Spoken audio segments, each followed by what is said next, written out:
오늘은 땅의 비밀과 회복인데 설교라기보다는 이제 강의에 가깝고요. 여러분들이 이렇게 노트를 펴서 적으시면 좋을 것 같아요. 물론 이제 유튜브에 올라가긴 하겠지만 여러분들 이게 매우 중요하고요.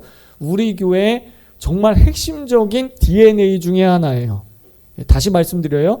우리 교회의 핵심적인 DNA 중에 하나입니다. 그래서 이 땅의 비밀과 회복에 대해서 여러분 말씀드리도록 할게요. 이 말씀은요, 오늘 강의는 2007년도에 예수님이 윤남호 목사님에게 20일 동안 방문하셔서 가르쳐 주신 내용이에요. 성경을 레슨해 주시고 가르쳐 주신 그런 내용들을 제가 거의 한 90% 이상, 물론 나머지 한 10%는 제가 또 연구하고 성경 보고 하면서 오늘 강의를 만들었습니다. 예수님께서 목사님에게 이렇게 말씀하셨어요. 한국의 교회가 이렇게 많은데 왜 변화가 되지 않느냐. 너희들이 놓치고 있는 게 있다라고 말씀하시면서 이 땅의 비밀과 회복에 대해서 말씀을 해주셨습니다. 그래서 오늘 내용은 2, 3주에 걸쳐서 이렇게 조금 해야 되는 분량이긴 한데 이게 중간에 끊기면요. 뭔가 이게 좀 마무리가 안 된 느낌이에요. 그래서 오늘 조금 길지만 1시간에 빠르게 진행하도록 할게요. 제가 빨리빨리 가다 보니까 디테일하게 못해요. 그래서 디테일한 부분은 여러분들이 평소에 생각하면서 저에게 이제 질문해 주시면 제가 답변해 드리도록 하겠습니다. 여러분들은 땅 하면 무슨 생각이 드십니까? 땅. 예. 우리 생각도 중요하지만 더 중요한 것은 성경이 무엇이라고 말씀하는가. 그것이 중요한 거예요. 하나님 말씀에 땅을 뭐라고 말씀하시느냐. 어떻게 말씀하고 계시냐. 이것을 우리가 살펴보기를 원합니다. 성경에 땅이란 단어가 포함되어 있는 성경절이 무려 303구절이나 나와요. 이것은 은혜, 율법, 믿음, 찬송, 성령, 피, 육체, 산이란 단어보다 더 그 횟수가 많습니다. 여러분, 은혜, 율법, 믿음 이런 단어가 얼마나 중요한 단어예요. 그런데 이런 단어들보다 땅을 포함하고 있는 성경절이 더 많다라는 거예요. 여러 번 반복됐다라는 것은 중요하다는 뜻입니다. 현대인들에게 유산은 은행의 돈을 말합니다. 자녀들에게 유산을 나눠줄 때 재산을 나눠주는 것이죠. 그런데 히브리 문화에서는 유산, 기업하면 3가지를 뜻해요. 첫 번째는 땅이 기업입니다. 온유한 자는 복이 있나니 그들이 땅을 기업으로 받을 것이요. 이것은 자연적인 말이지만 또 영적인 말이죠. 그래서 땅이 기업 중에 하나예요. 그리고 자녀가 기업이 됩니다. 보라, 자식들은 여호와의 기업이요 태의 열매는 그의 상급이로다. 그래서 히브리 문화 가운데 자녀를 생산해내지 못하는 것을 하나님께 저주받았다 이렇게 생각을 했어요. 사라가 낳지 못했죠. 이삭도 결혼했는데 낳지 못했어요. 그러니까 하나님께서 태를 열어주셨다 그랬어요. 그래서 자녀가 없는 것, 즉 하나님의 말씀이 우리 가게에 뭔가 끊긴 것으로 생각을 했어요. 하나님의 율법, 하나님의 말씀이 자자손손 대대로 흘러가야 되는데 자녀를 낳지 못함으로 그 말씀이 우리 가정에서 끊겼다라는 그런, 그래서 저주받았다라는 그런 인식을 갖고 있었습니다. 세 번째는 근본적으로 궁극적으로 예수 그리스도를 말씀합니다. 이는 우리의 기업의 보증이 돼서 그 얻으신 것을 속량하시고 그의 영광을 찬송하게 하려 하심이라. 예수 그리스도께서 우리의 기업입니다. 궁극적인 기업. 또 주님은 우리 믿는 자들을 기업 삼아 주신다고 했어요. 그러니까 예수님이 우리를 기업 삼아 주시고 또 우리의 기업은 예수님이고, 그러니까 우리가 주님 안에, 주님이 우리 안에, 이것이 비밀이에요. 이 3가지 성경적 관점으로 볼 때 땅, 자녀, 궁극적으로 그리스도가 우리의 기업이 됩니다. 이렇게 땅이 중요한 위치를 차지하고 있어요. 기업 중에 하나예요. 또 주님은 사람의 마음을 땅, 밭으로 표현하셨습니다. 사람은 흙, 땅으로 창조되었어요. 주님은 사람의 마음 밭이 중요하다고 말씀하셨어요. 주님은 그 씨앗을 받는 마음 밭이, 땅이 중요하다고 말씀하셨어요. 4가지 밭의 마음 상태를 말씀하시죠. 세계관 이야기를 잠깐 하고 넘어갈 건데 오늘 좀 빨리빨리 진행할게요. 히브리인들의 세계관은요, 유일신 하나님이 계시고 그리고 천사, 귀신, 인간, 동식물, 물질, 그러니까 피조세계 둘로 나눴어요. 유일하신 하나님과 피조세계. 헬라인의 세계관은 어땠을까요? 하나님, 천사들, 귀신 이런 영적인 존재들과 물리적인 존재를 나눠서 생각을 했습니다. 즉 눈에 보이는 세상과 눈에 보이지 않는 세상으로 나눴어요. 자, 한국인의 세계관도 있겠죠? 과거로부터 우리는 조물주가 계심을 믿어왔습니다. 그리고 귀신들을 섬겼어요. 물 떠넣어놓고 막 귀신한테 빌었죠. 그리고 피조 세계가 있다고 믿었습니다. 그러니까 하느님을 믿으면서도 귀신을 섬겼어요. 자, 그러면 성경적인 세계관은 어떤 세계관일까요? 성경은 무엇을 말하느뇨? 이것이 중요하다고 그랬죠. 성경은 1층 천과 2층 천과 3층 천으로 돼 있습니다. 1층 천, 대기권은 인간들의 나라가 있고 2층 천은 사단과 귀신들이 있습니다. 그리고 3층 천에 하나님의 나라가 있어요. 그래서 1층 천은 3차원이고 사단이 거하는 2층 천은 또 다른 세계고 하나님의 나라는 N차원, 4차원이 아니고 N차원입니다. 4차원이라는 건 없어요. 우리 4차원의 영성 이렇게 하는데 사실은 그거는 이제 개념적인 거고 N차원. 그래서 하나님은 이 모든 것 위에서 다스리십니다. 하나님의 나라, 하나님의 주권, 하나님의 왕되세요. 그러니까 우리가 잘못 생각하면 하나님과 마귀가 둘이 이렇게 싸우는 것처럼 이렇게 생각을 하는데요. 마귀는 피조물이에요, 여러분. 하나님의 통치를 받게 됩니다. 자, 요거는 시간 없으니까 요것도 넘어갈게요. 자, 그래서 우리는 헬라적 세계관에서 성경적 세계관으로 변화해야 합니다. 자, 왜 그러냐면 우리는 헬라식 교육을 받았어요. 정반합. 이런 교육을, 한국식 교육이 헬라식 교육법이기 때문에 우리가 헬라적으로 성경을 보는 것이 편해요. 그래서 사도 바울이 쓴 서신서를 보면 히브리식 이 기법은 퐁당퐁당이에요. 요 얘기했다가 저 얘기했다가 저 얘기했다가, 근데 우리는 헬라식이기 때문에 A, B 얘기하고 결론을 C로 맺는 게 우리는 편해. 그렇죠? 근데 사도 바울은 이 얘기했다가 저 얘기했다가 결론이 뭐 다시 엉뚱한 걸로 결론 맺는 것처럼, 그러니까 퐁당퐁당이라 그래요. 그래서 히브리식 관점을, 우리가 성경적 관점을 세계관에 갖는 게 중요합니다. 여러분, 세계관이라는 건 뭐예요? 생각을 담는 그릇이에요. 저는 이것을 생각관이라고도 부릅니다. 이거 제가 만들어낸 단어거든요. 생각관. 근데 제가 어느 날 인터넷 찾아보니까 누가 또 얘기했더라고. 벌써 해 아래 새 것이 없다고. 내가 만든 줄 알았는데, 주님 겸손하게 주십시오. 그러면서 생각관. 생각관이라는 것은 생각을 담는 그릇을 말해요. 그러니까 거기에 무엇이 담아있느냐에 따라서 인생의 길이 됩니다. 따라해 보겠습니다. 생각은 삶의 길이 되다. 여러분들의 어떤 생각을 가지고 있느냐에 따라서 그것이 여러분 인생의 길이 돼요. 그리고 가치관은 그 길을 따라 걸어가게 만듭니다. 내가 주일날 등산 가는 걸 가치 있게 여길 것인가? 교회 가는 걸 가치 있게 여길 것인가?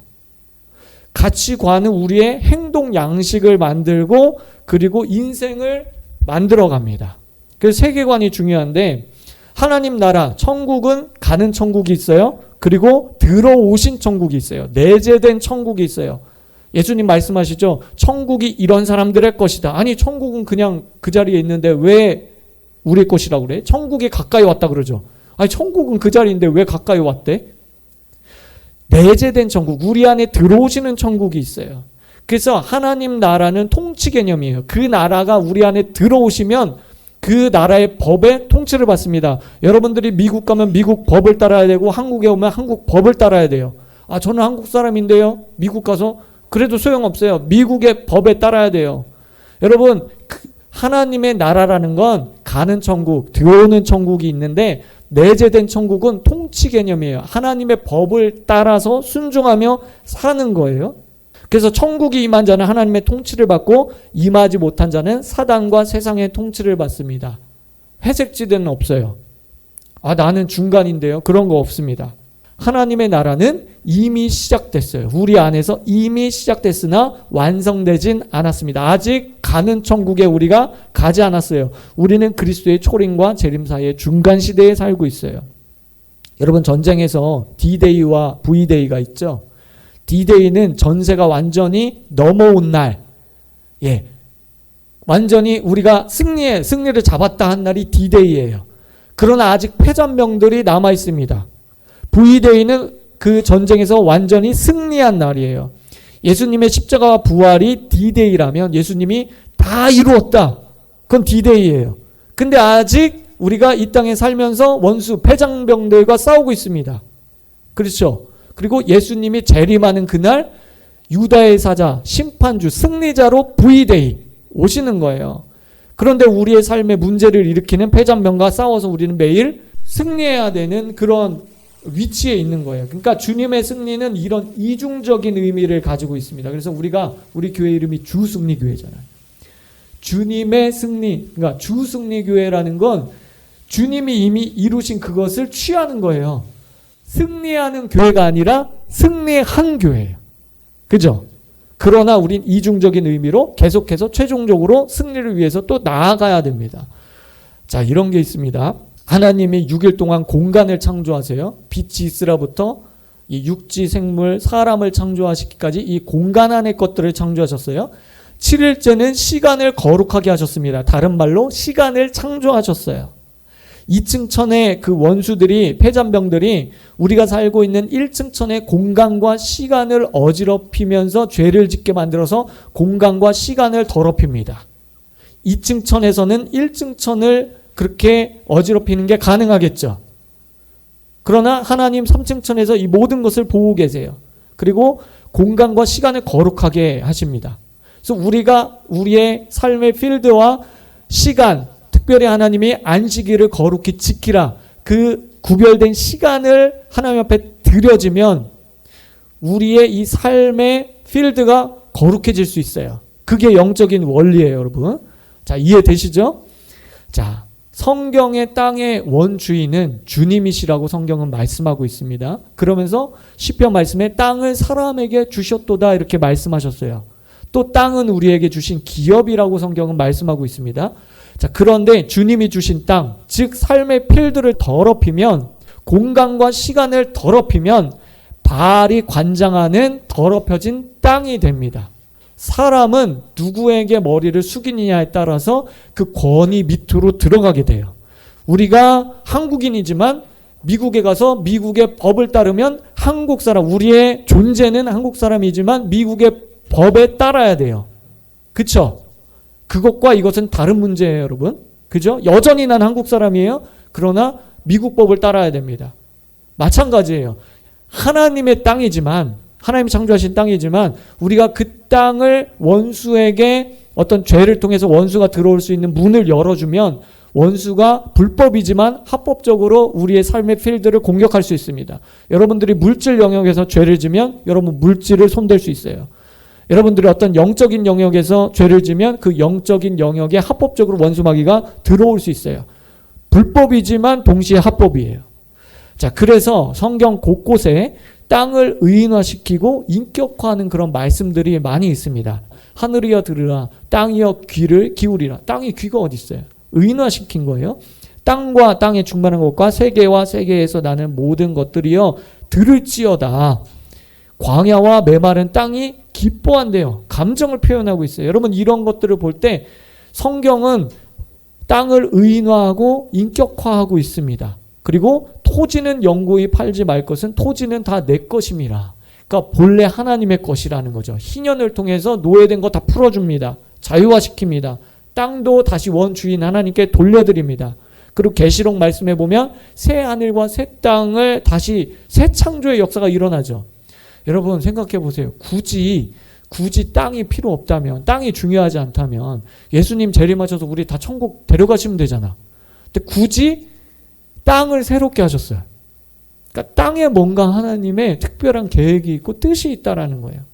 그 영적인 원리는 숨쉬고 반응하고 되돌리는 인격체로서의 땅을 말씀하고 계십니다.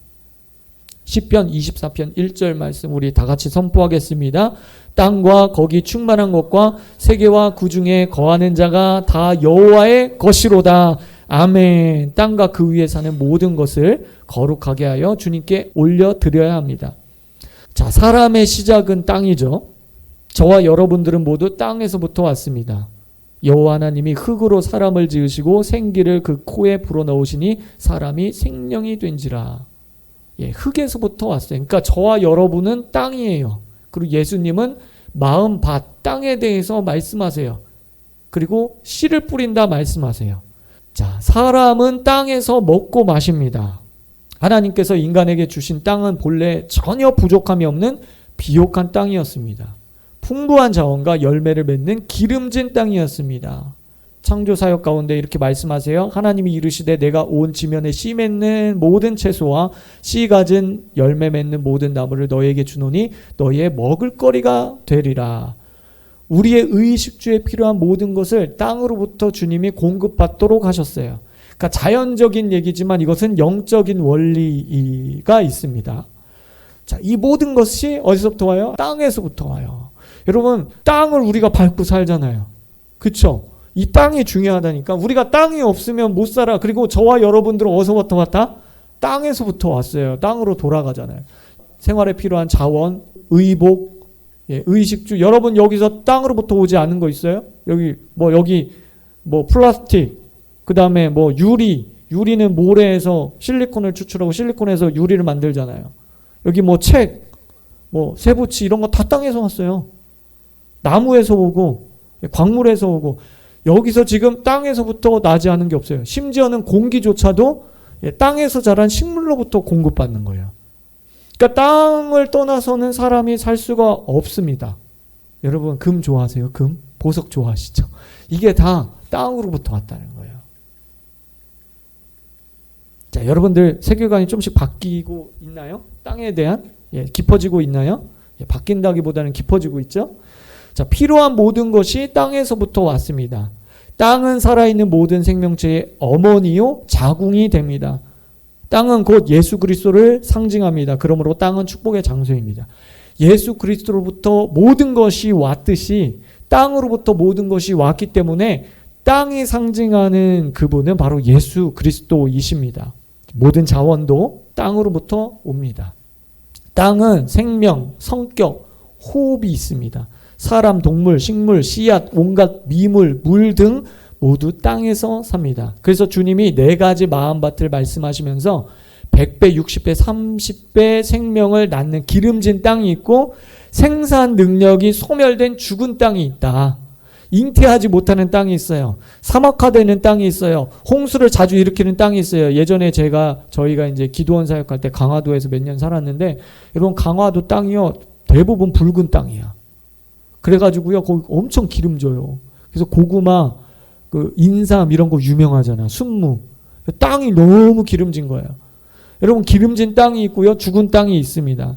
그렇기 때문에 이것은 자연적인 말이지만 영적인 원리가 이 안에 담겨져 있어요. 하늘에 신령한 것으로 땅을 기경해야 합니다. 여러분 이건 자연적인 말이지만 영적인 말이에요. 땅은 곧 예수 그리스도이십니다. 주님은 모든 생명체의 자궁이 되십니다. 제가 성경을 읽다가 어느 날 참 재밌는 거를 발견했거든요. 하나님이 6일 창조, 7일 창조하시고 하실 때 땅, 지구를 창조하셨다는 말씀이 없는 거예요. 여러분 성경 창세기 1장 읽어보세요. 땅을 창조하셨다는 말씀은 없어요. 창세기 1장 1절부터 3절까지 태초에 하나님이 천지를 창조하시니라. 땅이 혼돈하고 공허하며, 이미 땅은 있었어. 땅이 혼돈하고 공허하며 흑암이 깊음 위에 있고 하나님의 영은 수면 위에 운행하시니라. 그러면서 첫째 날 하나님이 이르시되 빛이 있으라 하시니 빛이 있었고. 여러분 참 신기하죠. 왜 땅이 분명히 창조된 건 맞을 텐데, 그렇죠? 근데 왜 창조됐다는 말이 없을까? 6일 창조 안에 들어가지 않을까?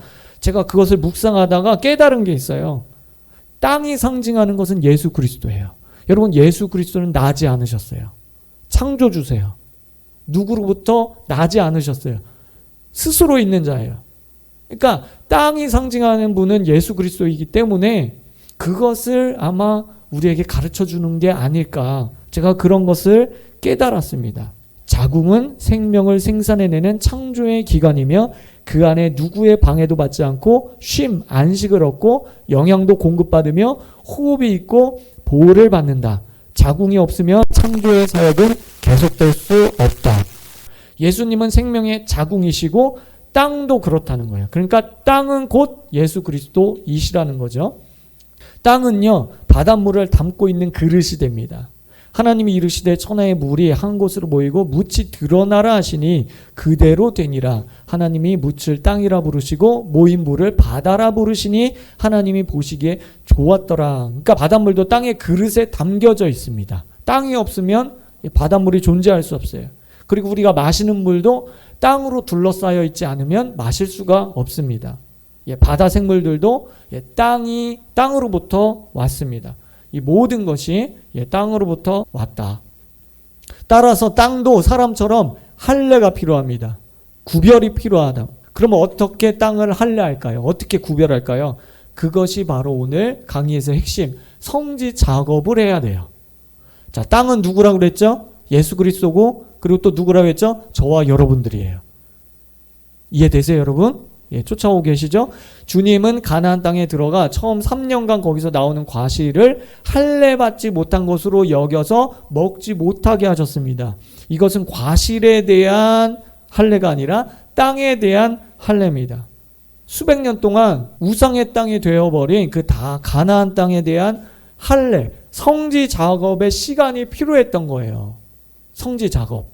우리도 마찬가지예요. 우리의 삶의 필드에 성지 작업이 필요합니다. 왜냐면 저와 여러분들은 땅이니까 흙으로 창조됐어요. 그리고 땅으로부터 우리가 그 자궁으로부터 나왔어요.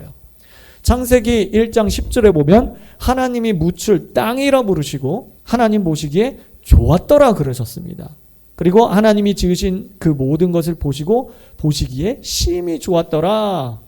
죄가 들어오기 전에 땅과 거기 충만한 것은 하나님이 보시기에 좋았더라. 심히 좋았더라의 상태였습니다. 그래서 땅의 할례는 좋았더라의 상태로 되돌리는 성지 작업이에요. 저와 여러분은 이 성지 작업이 필요합니다.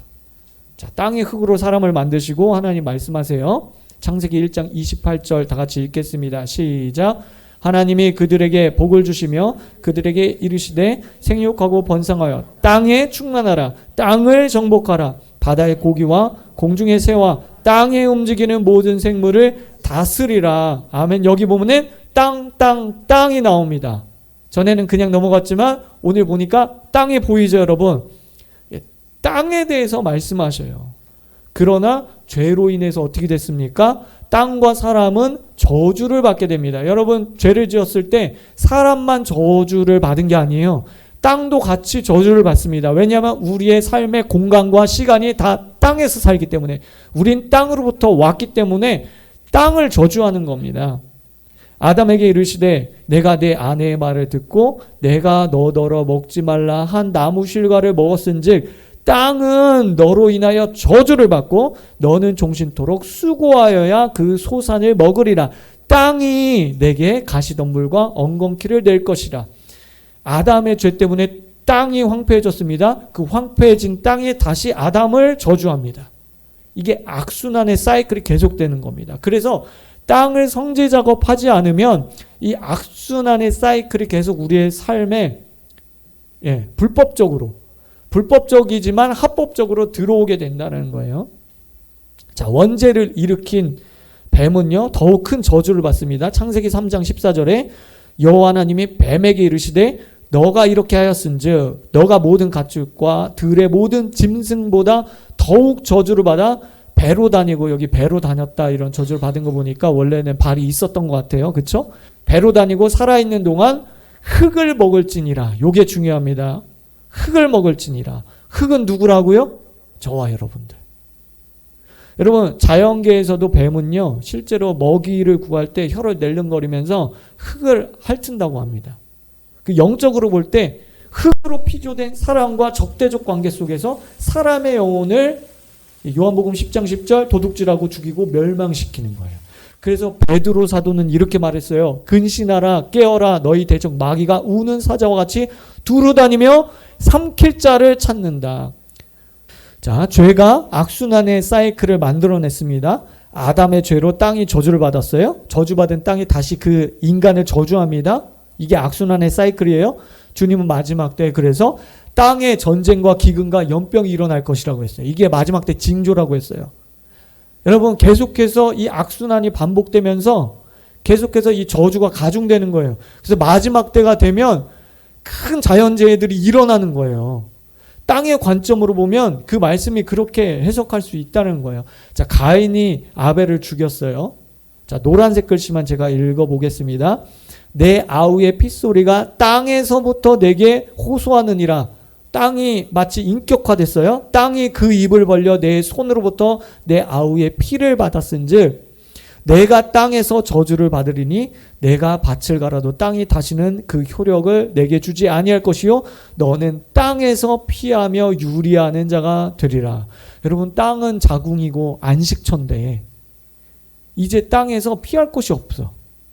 샬롬의 상태, 그러니까 안식을 누리지 못한다는 거예요. 그러니까 이 죄로 인해서, 반복되는 죄로 인해서 땅이 이 저주가 계속해서 가중되고 있음을 보여주고 있습니다. 여기 보면 땅이 호소하죠. 입을 벌리고 피를 받았다고 하죠. 의인화시키고 있어요.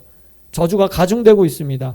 그래서 땅은 생명이 있고 성격이 있고 호흡이 있습니다. 더럽혀진 땅이 있어요. 땅이 그 죽은 피를 먹고 땅이 인간을 저주하게 되는 것입니다. 반복되는 죄로 저주가 가중됩니다. 인간사에서 계속 죄를 짓고 저주가 가중되고 그 저주로 다시 인간을 저주하고 저주받은 인간은 또 죄를 짓고 당연히 마지막 때 전 지구적인 자연재해가 일어나게 됩니다. 창세기 6장 13절에 하나님이 노아에게 이르시되 모든 혈육 있는 자의 포악함이 땅에 가득함으로 그 끝날이 내 앞에 이르렀으니 내가 그들을 땅과 함께 멸하리라. 여러분, 노아의 홍수는 마지막 때의 예표라고 그랬습니다. 노아의 방주는 예수 그리스도 구원의 방주를 말하죠. 마지막 때 예표예요. 그래서 노아의 심판 때는 물로 심판하셨지만 마지막 때는 불로 심판하신다고 했습니다. 마지막 때도 그 포악함이 땅에 가득하는 그 666 시대로 우리가 나아가고 있다는 것을 우리가 근신하고 깨어 있어야 돼요. 자, 홍수는 땅의 심판입니다. 곧 물의 심판이기도 합니다. 계속되는 폐역과 타락은 결국 사람뿐만 아니라 동식물까지 피해를 보게 되었습니다. 악순환의 사이클 안에서 땅이 저주를 받았기 때문에 홍수가 일어났어요. 창세기 6장 7절 이르시되 내가 창조한 사람, 이런 말씀을 보면 하나님의 아픔이 거기 숨어 있죠. 내가 창조한 사람, 내 형상대로 내 모양대로 창조한 사람을 어떻게 해요? 내가 지면에서 쓸어버리되, 땅에서 쓸어버린다는 거예요. 지면 사람으로부터 가축과 기는 것과 공중의 새까지 그러하리니 하나님의 아픔이 담겨져 있어요. 소돔과 고모라는 불의 심판입니다. 여호와께서 하늘 곧 여호와에게로서 유황과 불을 비같이 소돔과 고모라에 내리사 그 성들과 온 들과 성에 거하는 모든 백성과 땅에 난 것을 다 엎어 멸하셨더라. 역시 하나님의 아픔이 숨어 있습니다. 세상은 더욱더 악해져 갑니다. 바벨탑을 쌓았어요. 하나님을 대적합니다. 제가 그냥 읽어볼게요. 땅의 먹이는 죽은 피가 되었다. 살인, 강간, 낙태, 전쟁, 음란, 우상숭배 등을 통해서 더 많은 피를 요구하게 되었다. 땅에 흘리는 피는 이미 죽은 피이고 원수 마귀가 원하는 것은 결국 죽음과 멸망이었다. 저주받은 땅의 환경은 점점 더 황폐해질 수밖에 없었다. 그래서 선지자 예레미야는 사람이 땅을 더럽혔다. 그래서 죄가 계속해서 가중되고 있다. 음행하고 우상숭배하고 무죄한 피를 흘리고 땅을 더럽혔다고 말씀하고 있어요. 그 결과 어떻게 됐습니까? 땅이 저주를 받아서 비가 그치고 황폐해지고 이방 땅에 쫓겨나서 이방 신을 섬기게 되는 굴욕을 맞이하게 됐어요. 짐승과 새에게도 악 영향을 미치게 되었다. 땅에 저주가 내리게 되었다라고 진단을 했습니다. 그러니까 심판과 저주를 땅과 계속해서 연결하고 있어요. 그냥 인간이 죄를 지으면 인간만 심판하고 저주를 한 게 아니라 땅이 함께 심판받고 저주를 받게 되었다. 그래서 주님이 가나안 땅, 약속의 땅에 들어가면 요구하신 게 뭐예요? 가나안 땅의 우상을 다 깨트리고 산당을 헐어버려라. 우리가 표면적으로 볼 때 무자비한 하나님처럼 보일 수 있어요. 불신자들이 볼 때 구약의 하나님은 그냥 뭐 눈물도 없고 뭐 찔러도 피 한 방울 나오지 않는 무자비한 하나님으로 보일 수 있어요. 그러나 여러분, 이게 성지 작업이라는 거예요. 성지 작업. 여러분, 가나안 땅의 이 우상을 믿는 사람들이요, 동물과 성관계, 이 수간이라고 하죠. 그 다음에 어린아이를 그 불에 막 갓난아이를 태워드리고요. 그랬단 말이에요. 그런 정말 말도 안 되는 구역질 나는 그런 죄들을 막 행했다는 거예요. 그래서 이제 수백 년 동안 하나님의 그 진노가, 하나님의 용서가 이제 선을 넘어버린 거예요. 그래서 진노를 이스라엘 백성들에게 심판의 도구로서 우상을 다 깨뜨리고 산당을 헐라, 즉 땅을 할례해라, 성지 작업을 통해서 이 저주의 사이클을 끊어내라. 그래야 너희가 풍성한 열매를, 그 소산물을 먹을 수 있다. 시편 78편 17절 말씀에 그들은 계속해서 하나님께 범죄했어요. 그래서 심판이 임했습니다. 메마른 땅에서 지존자를 배반하였도다. 구약 속에 이스라엘의 역사가 결국 이야기를 하고 있는 겁니다. 그런데 단지 저주만 불러온 게 아닙니다. 죄로 인하여 땅의 권세가, 땅을 다스리는 권세가 누구에게 넘어갔어요? 마귀에게 넘어갔어요. 여러분, 예수님이 광야에서 40일 금식하실 때 마귀가 찾아오죠. 3가지 시험을 합니다. 그 중에서 마귀가 순식간에 천하만국을 보이면서 가로되 이 모든 권세와 그 영광을 내가 내게 주노라. 아니 무슨 근거로? 이것은 내게 넘겨준 것이므로. 아니 언제 하나님이 마귀에게 천하만국을 줬어요? 거짓말 같지만 이 말은 거짓말이 아니었습니다. 왜냐하면 죄를 짓는 자마다 마귀에게 속하나니의 말씀처럼 범죄한 삶의 필드는 불법이지만 합법적으로 마귀에게 넘어가요. 그래서 그 땅에서 죄를 지으면 마귀의 것이 됩니다. 사람이 갖고 있던 그 땅을 다스리고 정복하는 그 권세가 마귀에게 넘어가게 돼요. 그래서 요한복음 12장 31절에는 31절에 예수님은 마귀를 이 세상의 임금이라고 표현하셨어요. 여러분, 제가 요 얘기를 잠깐 할게요. 권위와 능력의 차이를 아는 게 중요합니다. 여러분, 권위, authority, 이거는 공적으로 인정을 받고 영향을 끼칠 수 있는 위치를 말해요. 위치. 능력이라는 것은 어떤 일을 감당해내는 힘을 말합니다. 힘. 권위와 능력은 다릅니다, 여러분. 자, 전 세계에서 100m 달리기를 가장 빨리 뛸 수 있는 선수가 누구였죠? 우사인 볼트. 그죠? 세계 신기록 보유자 우사인 볼트. 근데 우사인 볼트는 가장 빨리 뛸 수 있는 능력이 있어요. 근데 우사인 볼트가 경기 중에 다른 선수의 라인을 침범한다든지 부정 출발하면 어떻게 되죠? 실격돼요. 즉 능력은 권위 안에서만 발휘할 수 있어요. 맞습니까? 맞아요?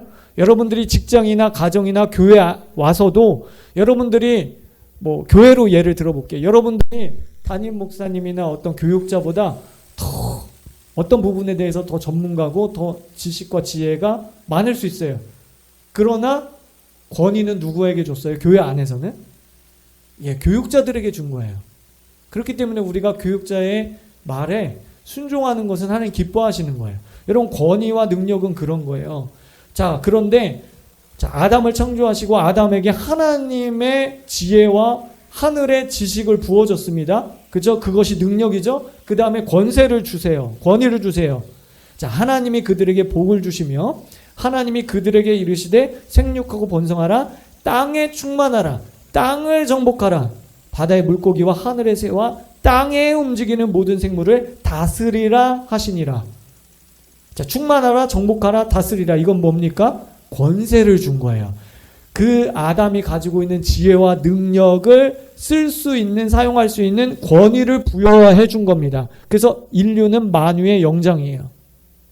그쵸? 하나님의 형상에 따라 지음받았을 뿐만 아니라 권위가 입혀진 거예요. 즉 땅을 다스리는 권세는 본래 사람에게 주어졌습니다. 그런데 사람은 마귀의 말을 듣고 범죄함으로 어떻게 됐어요? 마귀의 권위 밑으로 들어가게 됐어요. 그리고 마귀는 그 땅의 권세를 취하게 됩니다. 이해되셔요? 자, 이게 중요해요. 자, 루시퍼가 타락하죠. 여러분, 루시퍼는 루시퍼가 아니고 처음에 루시엘이라고 그렇게 말하는 분들도 계시더라고. 루시퍼는 본래 큰 권세 있는 천사였습니다. 얼마나 그 권세가 컸는지 예수님의 닉네임이 많거든요. 어린 양, 유다의 사자, 새벽별, 예수님 닉네임인데, 자, 두 번째 말씀 계시록 22장 16절에 보면 광명한 새벽별이라, 이거 예수님의 닉네임이에요. 자, 그런데 이사야서 14장 12절에 보면 너 아침의 아들 계명성아, 계명성은 새벽별이라는 뜻입니다. 예수님께 드린 그 닉네임을 루시퍼에게 줄 정도로 권위 있고 능력 있게 창조하셨다는 거예요. 아름답게 창조하셨다는 거예요. 자, 그런데 죄를 지었어요. 3층전에서 쫓겨납니다. 자, 쫓겨났다는 것은 권위를 상실한 겁니까? 능력을 상실한 겁니까? 대답해 보세요. 권위를 상실한 거죠. 자, 그러면 능력은 그대로 있어요, 없어요? 있어요. 그러면 그 능력을 사용할 수 있어요, 없어요? 사용할 수 없죠. 권위가 박탈됐으니까. 권위 아래 능력을 사용하는 거니까. 그러면은 루시퍼 입장에서는 누군가의 권위를 빼앗으면 돼. 그 권위가 누굴까요? 땅을 다스리는 권세를 받은 아담의 그 권위를 빼앗아오면 자기가 능력을 사용할 수 있다고. 그래서 아담에게 찾아가서 죄를 짓게 만들고 땅을 다스리는 권세를 빼앗았어요. 그래서 예수님을 시험할 때 이 천하 만국은 내 거야. 그러니까 너가 나한테 절해. 그럼 내가 줄게. 마귀는 거짓의 아비였지만 이 말만큼은 사실이었습니다. 그래서 예수님을 유혹합니다. 자, 그러나 우리에게 굿뉴스 뭡니까? 하늘과 땅의 모든 권세를 내게 주셨으니 예수님이 대속으로 말미암아 하늘과 땅의 모든 권세를 되찾아 오셨어요. 할렐루야. 그것을 우리 제자들에게 주셨다는 거예요. 주셨어요. 너희는 모든 족속으로 가서 제자를 삼으라. 볼지어다 내가 세상 끝날까지 너희와 함께 임마누엘 하겠다. 그 권위를 우리에게 위임하신 거예요. 다시 아담이 잃어버린 그 권위를 우리에게 주신 겁니다. 그런데 그 권위는요, 순종하는 자에게 입혀집니다. 자, D-Day와 V-Day 얘기했죠. 우리는 중간시대에 살면서 이미 승리하셨지만 V-Day까지 아직 완성되지 않았어요. 그러면 우리의 삶에 요구되는 게 뭐예요? 순종입니다. 순종.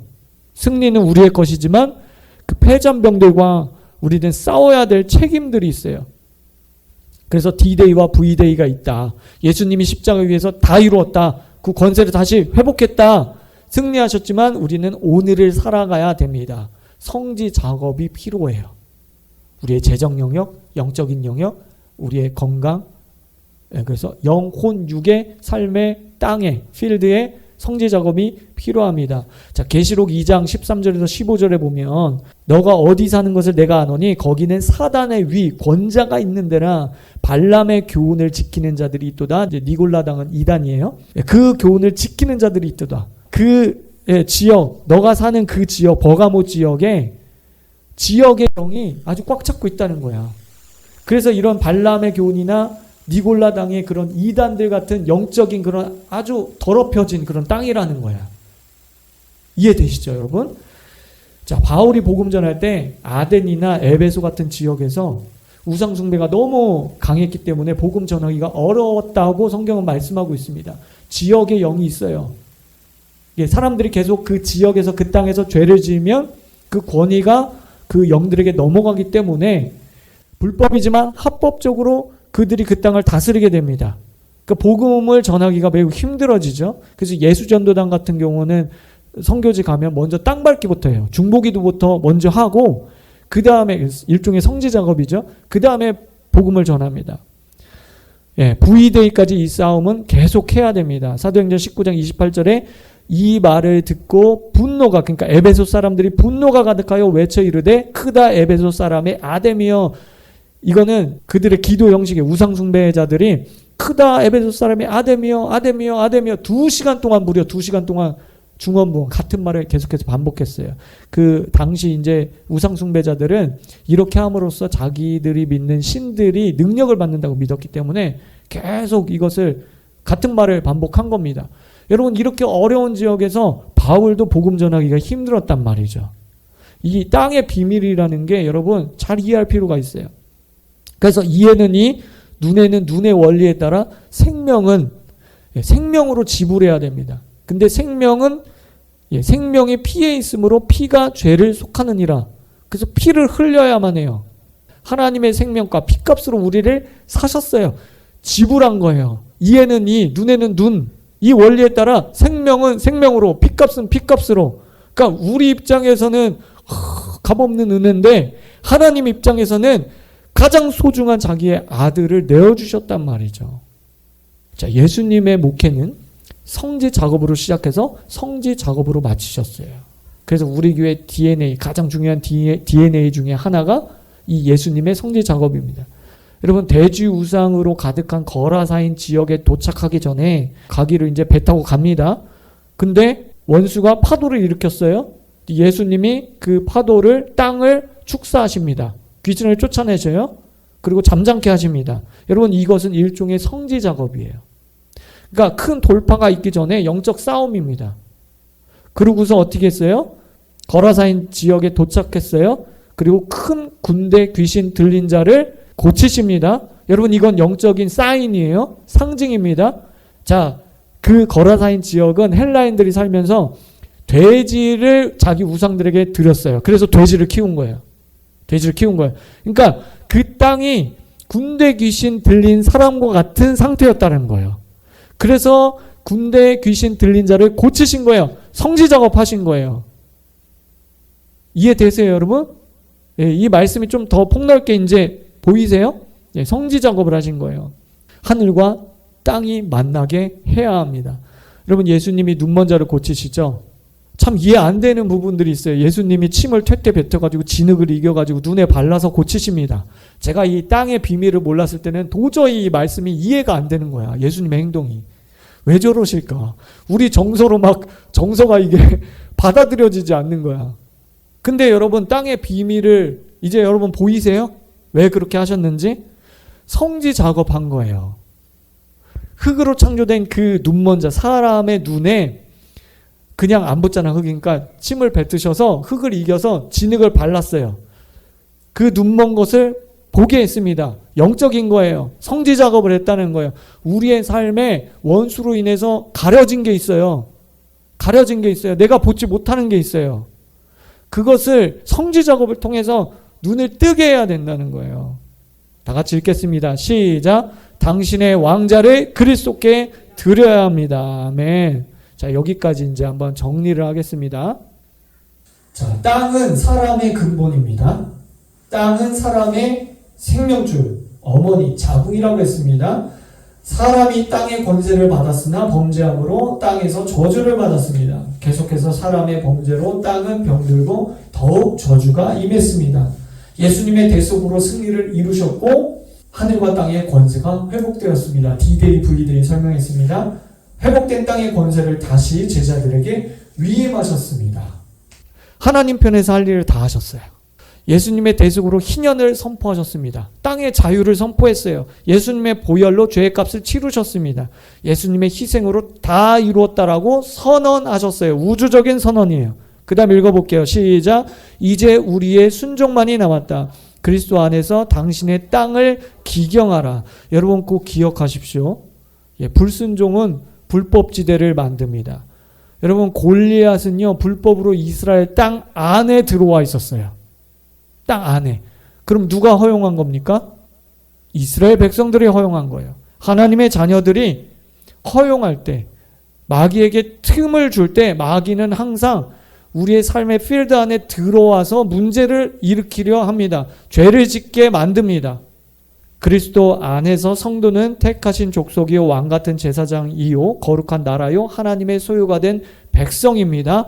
그러나 죄를 짓는 자마다 불법을 행하나니의 말씀처럼 죄는 원수가 출입하는 열린 문이 되고 이 문을 통해 원수는 성도의 땅을 더럽힙니다. 골리앗은 이스라엘 땅 안, 약속의 땅 안에 들어와 있었습니다. 성경에 사례가 있어요. 아브라함이 75세 때 약속을 받았어요. 그건 D-Day예요. 약속을 받았어요. 언약을 맺었습니다. 할례를 행합니다.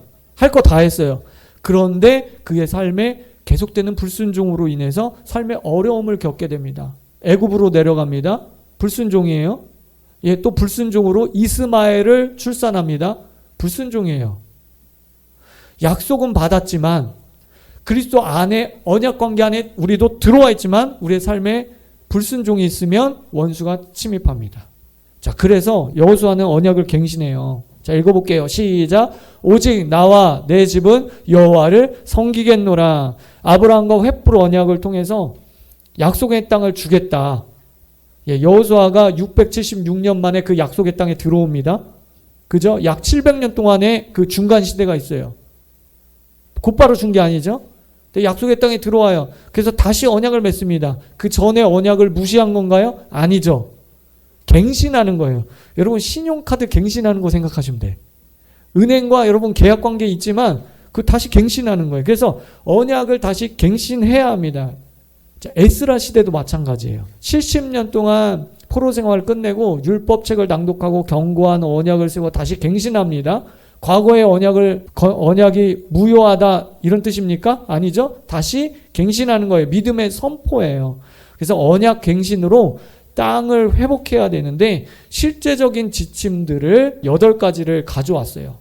자, 첫 번째 주일 성수입니다. 자, 왜 그러냐면 안식일은 하나님과의 언약이기 때문에 그래요. 출애굽기 31장 16절을 보면 이같이 이스라엘 자손이 안식일을 지켜서 그것으로 대대로 영원한 언약을 삼을지니라. 영원한 언약이에요. 히브리서에는 그날이 가까울수록 모이기에 힘쓰라 그랬습니다.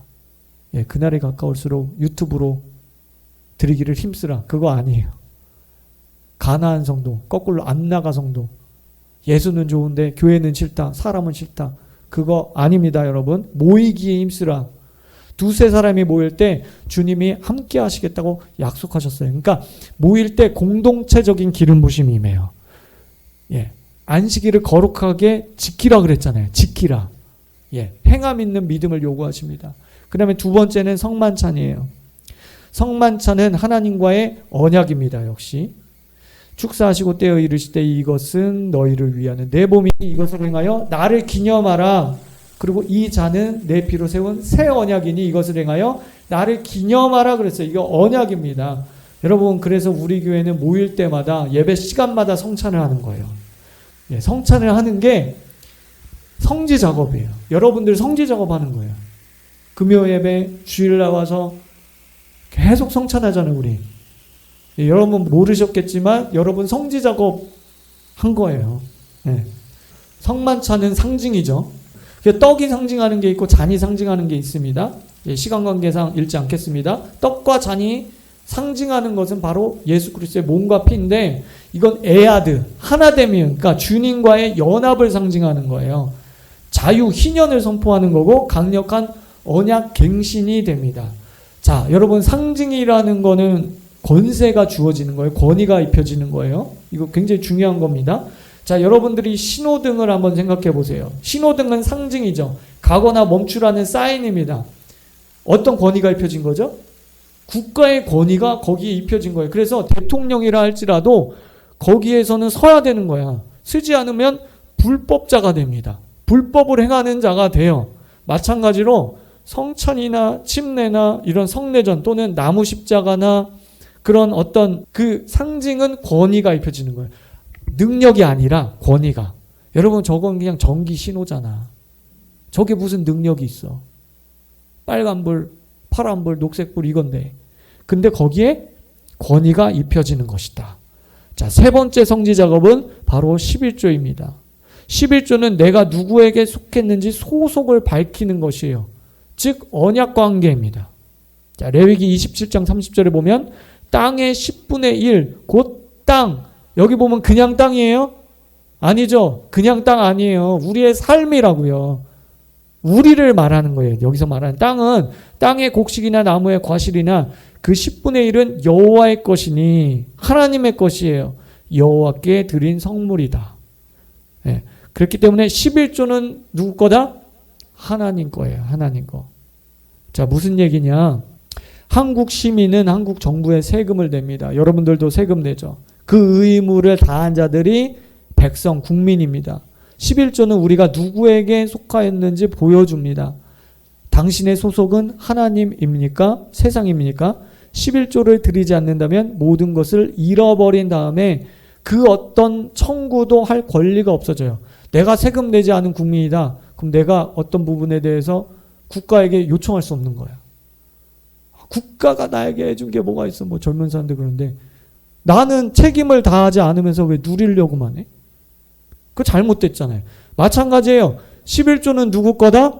하나님 거예요. 그러니까 하나님 거를 범하면서 축복하여 주시옵소서. 이거 안 돼요, 여러분. 이거 안 돼요. 이거 안 됩니다. 여러분, 예수님이 케네스 에겐 목사님에게 찾아오셔서 케네스 에겐 목사님 목회할 때 그렇게 말씀하셨어요. 너는 내 성도를 더럽히고 있다. 왜요? 너는 11조에 대해서 성도에게 설교하지 않고 있다. 그래서 내 성도가 병들고 더럽혀지고 있다. 회개하라. 그렇게 말씀하셨어요. 여러분, 저는요, 성경적인 물질관을 여러분들에게 가르치기를 원합니다. 아니, 내가 뭔데? 난 도구야. 그렇다고 내가 막 돈 내기만 하나요? 그렇지 않죠? 똑같은 비중으로. 그렇죠? 11조는 하나님의 것이다. 이것은 내가 누구에게 속했는지 소속을 결정하는 것입니다. 자, 우리 적용 차원에서 자, 한번 다 같이 기도하기 원합니다. 하나님 아버지, 하나님의 말씀에 순종하여 11조를 드립니다. 11조를 드림으로 내가 언약 관계 안에 있다는 것을 확증합니다. 11조를 드림으로 내가 하나님 나라에 소속된 백성이라는 것을 확증합니다. 11조를 드림으로 순종의 사람, 행함 있는 믿음의 사람이라는 것을 확증합니다. 11조를 드림으로 마귀가 내 땅을 더럽힐 수 없음을 선언합니다. 11조를 통해서 주님의 몸된 교회를 섬기게 하심을 감사합니다. 예수님의 이름으로 기도합니다. 아멘. 그리고 11조는 자기가 속한 공동체에 드려야 합니다. 그게 성경적 원리고요. 그리고 죄송해요. 저도 과거에 몇 번 실수했는데 11조를 가지고 11조 보면 레위인들과 성막 섬기는 사람들 그들을 공급하기 위한 용도로 쓰여지기 위해서 11조 드렸었거든요. 그래서 제가 그 말씀을 자의적으로 해석해서 제가 아는 간사님, 선교사님들 본교회 안 하고 그렇게 한 적이 있었는데 사실 그건 바람직하지 못한 것이라고 할 수 있습니다. 그러니까 이것을 가지고 대체해버린 거죠. 내가 다른 선교사님 돕고 싶으면 11조 이외에 성교원금이나 구제원금 목적으로 더 드려야 돼요. 이것을 가지고 다른 것을 대체해서는 안 돼요. 자, 네 번째입니다. 선조들의 죄를 회개해야 합니다. 인자를 1000대까지 베풀지만 또 죄를 짓는 아버지의 악행을 자손 3, 4대까지 보응하시는 하나님이라는 걸 우리가 알아야 됩니다. 성경에 그런 사례가 나와요. 다윗의 시대에 3년 동안 기근이 있었습니다. 하나님의 저주였어요. 심판이었어요. 그래서 다윗이 하나님 앞에 기도합니다. 하나님 왜 이런 일이 일어납니까? 그랬더니 하나님께서 이건 너의 죄가 아니야. 너의 시대 죄가 아니야. 너의 이전 세대 사울 왕이 무죄한 피를 흘렸기 때문에 이런 저주가 임했다. 그렇게 말씀하세요. 그래서 다윗 왕이 사울의 죄를 대신 회개한 후에야 3년 가뭄이 그치게 됩니다. 여러분 이거는 성경적이에요. 그러니까 뭐냐면 선조들과 우리의 피, 생명이 공유됐죠. 그렇기 때문에 하나님은 같은 생명으로 여기세요. 그래서 선조들의 죄를 대신해서 우리가 회개할 수 있습니다. 기독교 미신 아니에요. 이건 성경적 원리입니다. 자, 그 다음에 5번째, 자신의 죄에 대해서 회개해야 합니다. 이것은 두말하면 잔소리, 세말하면 입 아프죠. 여러분 회개만큼 중요한 게 없어요. 회개만큼. 하나님이 가장 기뻐하시는 게 회개야. 구원도요, 회개하고 믿을 때 구원받는다고 했잖아. 회개하라 천국이 가까웠느니라. 그냥 단순히 믿는 게 아니고 회개하고 믿어야 구원받습니다. 자, 시편 34편 18절 다 같이 시작. 여호와는 마음이 상한 자에게 가까이 하시고 중심에 통회하는 자를 구원하시는도다. 여기도 보면 구원이잖아요. 자, 우리 적용 차원에서 회개의 기도를 주님 앞에 드리겠습니다. 하나님 아버지, 이 시간 선조들의 죄와 나의 죄를 중심으로 회개합니다. 미움, 다툼, 살인, 도둑질, 간음, 불의, 모함, 우상숭배, 조상숭배, 불신, 비난, 속여 빼앗음, 하나님의 것 도둑질한 죄를 용서하여 주시옵소서. 알고 지은 죄, 모르고 지은 죄를 용서하여 주시옵소서. 하나님을 떠나 허랑방탕하게 살았음을 용서하여 주시옵소서. 우리의 선조들의 죄와 나의 죄를 예수님의 십자가 위에 못 박습니다. 그로 인해서 내 삶에 변화되었음을 감사드리며 예수님의 이름으로 기도합니다. 아멘. 성지 작업 계속해서 하시기 바랍니다. 6번째예요. 가증한 것을 버려야 됩니다. 영적인 청소입니다. 여러분 우상 숭배하는 자들 역시 어떤 모양과 형태로 우상을 숭배합니다. 이슬람교는요, 그 사원에 들어갈 때 신을 벗어야 돼요. 신을 신고 가면 그 무례한 거야. 어떤 행위로서 자기의 믿음을 표현해요. 신앙을 표현해요. 마찬가지로 우리 기독교도 성찬이라든지 침례 또는 손을 들고 찬양한다든지 그런 어떤 모형들이 있어요. 여러분 이 모형을 너무 종교적이라고 우리가 무시해서는 안 돼요. 형식은 상징이라니까. 그 상징 안에 약속된 기름 부으심이 오고 어떤 임재가 부어집니다. 그래서 너는 가증한 것을 내 집에 들이지 말라. 너도 그것과 같이 진멸당할까 하노라. 하나님이 그렇게 염려하신 거예요. 여러분, 가증한 것들이 무엇이 있습니까? 여러분 가정에 오늘 당장 갖다 버리세요. 용, 뱀, 거북이, 오늘의 운세, 십장생, 코끼리, 사주팔자, 도라르방, 형상물들 이런 거. 여행 가서 열쇠고리 사온 거 갖다 버리십시오. 반드시 그거 영적인 청소해야 됩니다. 여러분, 이게 부정 역할을 해요. 부정 역할. 저는 그런 거 안 믿는데요.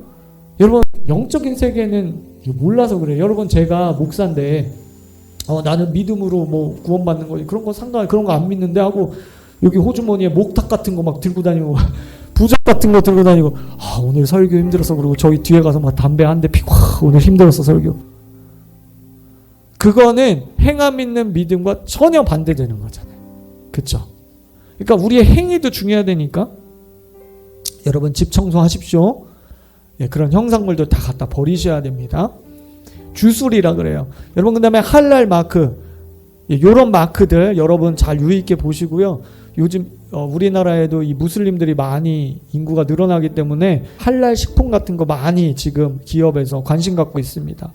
여러분, 근데 이게 얘네들이 할랄 도축할 때 알라에게 기도하고 도축하는 거 아세요? 그 도축한 것을 가지고 음식을 만듭니다. 그러니까 우리가 이런 할랄 식품을 대할 때 이게 다 주술적인 거야. 여러분, 우상의 재물을 먹을 수 있어요? 다니엘 봐봐. 입에 우상의 재물 대지도 않잖아요. 거룩하게 자기를 지키잖아요.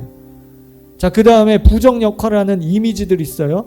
그리고 여러분, 사탄적인 음악들이 있습니다. 음란한 가사, 말에는 힘이 있어요. 권세가 있어요. 사람의 말은. 그래서 그런 음악을 듣는 것도 안 됩니다. 여러분, 한국 사람들은 돼지 저금통도 복을 준다고 그렇게 주술적으로 믿기 때문에 돼지 저금통도 안 돼요. 왜냐면은 나는 이거 부적이라고 생각 안 하는데요. 근데 한국 사람들 정서 자체가 그렇게 믿잖아. 그래서 안 돼요. 그래서 여러분들 가정에 나무 십자가를 세우세요. 그리고 십자가와 금초대 이런 하나님의 나라를 상징하는 성물들을 두는 게 좋습니다. 7번째, 대적기도입니다. 그런즉 너희는 하나님께 순복할지어다 마귀를 대적하라. 그리하면 너희를 피하리라. 자, 여기서 마귀를 대적해야 피합니다. 대적하지 않으면 그대로 있습니다. 대적하지 않으니까 골리앗이 그대로 있어요. 이스라엘 지경의 땅에 들어와서 그대로 있는 거예요. 대적해야만 합니다. 선포하고 대적하지 않으면 폐잔병은 그대로 여러분들의 삶에 그대로 거주하고 있습니다. 하나님은 마귀를 대적하도록 우리에게 너무나 많은 무기들을 주셨어요. 십자가의 원능, 예수 그리스도의 이름의 권세, 말씀, 믿음, 찬양, 기도, 기름 부음, 은사, 성찬, 사랑 실천, 말의 선포, 전신갑주 이런 게 다 무기예요.